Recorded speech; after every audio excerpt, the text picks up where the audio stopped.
Fala, meus otakus e otaquinhas, beleza? Bem-vindos para mais um vídeo. Aqui quem está falando é o Genil do canal Gênio do Geek.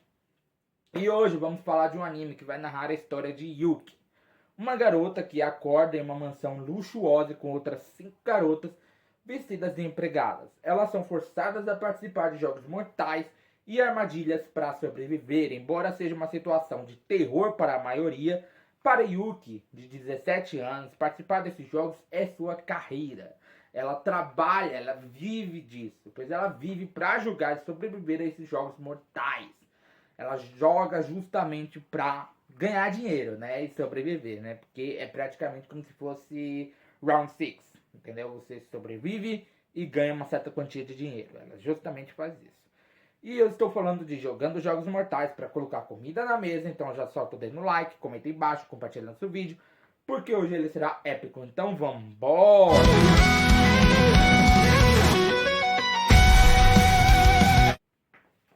Bom, galera, nesse episódio vemos que a Konoha estava se perguntando por que seu nome é Shiori. Por quê? Não, Kotoha, na verdade. Kotoha, né? Nesse episódio vemos que a Kotoha estava se perguntando por que seu nome era Shiori. E queimando meio que algo que parecia ser um tapete, uma tapeçaria, alguma coisa assim. Até que ela acorda e vê que a Yuki estava ao lado dela. Ela fica intrigada com isso, porque ela pensou que a Yuki tinha ido com as outras. Só que a Yuki tinha ficado meio brava, porque dentro desse jogo você tem que ter a compaixão, né? Dentro desse tipo de jogo, você tem que ter uma compaixão, né? E achou que ela tinha continuado com as outras, mas a Yuki sabe como funciona aquele jogo e sabe como sobreviver e como seguir, né? Então ela precisaria da ajuda de outras pessoas. E fala isso para a Kotoha, que ela precisava ser companheira. Mas elas ficam ali descansando um pouco. A Yuki acaba falando para a Kotoha quando elas descansam, curam um pouco as feridas e tudo mais. A Yuki se levanta e se agacha na frente da Kotoha, pedindo para que ela subisse em suas costas. Ela iria carregar ela nas costas, né, para que elas pudessem continuar e achar o caminho da saída, né, para achar a saída. Mas a Michiro ainda achava que estava certa no que tinha feito, em tudo aquilo que ela tinha feito até ali. Mas ela e as outras também param para descansar, meio que numa sala de aula, alguma coisa assim, né?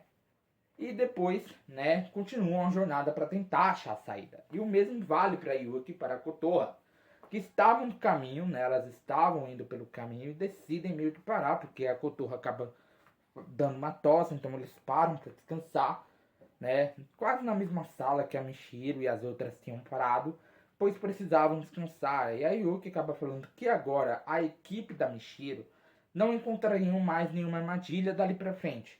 Intuição feminina, ela sempre fala que é por conta da intuição, mas é porque ela sabe como funciona o jogo e precisava agir segundo sua intuição.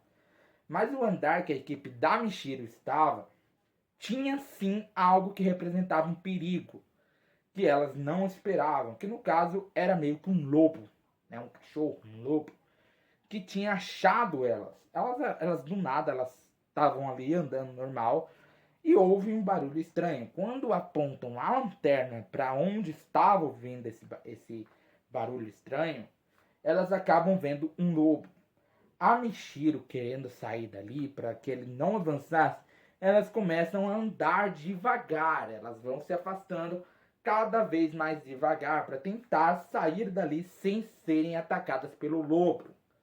Mas elas tinham uma arma, sim, que era uma faca, que elas poderiam usar para ameaçar o lobo e fugirem dali de boa, né? Mas elas acabam decidindo por isso, simplesmente andar para trás. E a Michiro estava um pouco preocupada com isso. Ela acaba pisando em uma armadilha. Com isso, o lobo acaba pegando um dos seus braços. Mas a Michiro tinha sobrevivido e fugido dali. Mas as suas amigas tinham abandonado ela em um momento de desespero. Ela e a Yuki, junto com a Kotoha, acabam, elas no caso, e a Yuki junto com a Kotoha, acabam chegando no andar, né? A Yuki e a Kotoha acabam chegando no andar que o lobo estava, mas a Yuki acaba simplesmente sacando a faquinha. A faquinha e o lobo simplesmente sai dali correndo, o que a Michiro deveria ter feito. depois de comer o braço da Mishira, mas ele iria atrás dela para comer todo o resto. E acabam encontrando as outras duas que decidem se juntar a Yuki. E acabam achando, né, a saída, mas a Mishiro estava acusando a Yuki por tudo que tinha acontecido. E uma parte do passado dela acaba sendo mostrada, pois ela sabia que no fundo ela estava errada e sempre esteve errada. Ela não tinha motivos de se achar certa, achar que ela estava fazendo as coisas certas. Mas ela estava completamente errada, principalmente na forma que ela agiu com a Yuki, né? Nesse momento, a própria Yuki acaba aparecendo do lado dela. Por quê? Porque ela queria que todas completassem, todas saíssem daquele jogo são e salvas, né? Então, como a Mishiro tinha sobrevivido e ela sabia que a Mishiro tinha sobrevivido, ela foi até lá e falou assim, ó, o lobo comeu seu braço, mas ele sente o seu cheiro. E ele vai saber onde você está e vai vir para comer você toda. Ele vai te devorar, né? Por quê? Porque você não seguiu o que eu tinha falado. Você achou que estava andando certamente. E parece que o passado da Mishira, ela matou o irmão ou a mãe, alguma coisa assim, né? E saiu correndo, né? E ela sempre achou que estava certa no que fazia e tudo mais. E aí a própria Yuki fala assim, você deve pedir desculpas pra mim que eu vou ajudar você a chegar à saída. Porque a Kotorra e as outras, elas tinham saído, elas tinham conseguido sair e elas estavam esperando do lado de fora já. A própria Yuki acaba falando que para isso ela teria que se desculpar por tudo que ela tinha feito, por tudo que ela tinha dito para Yuki, né? Para ela, no caso, a Mishira teria que se desculpar para ela, para Yuki, que ela sim ajudaria ela a sair daquela situação viva, sem ser comida por aquele lobo. E é isso, galera. Meu nome é Genil, do canal Gênio do Kika. Eu te esperarei aqui sentadinho todo dia, então já vai sentando, dando um like, compartilhando o canal para seus amigos. Aproveita, aperta o botão de inscreva-se, o botão do sininho. Arigatou e sayonara.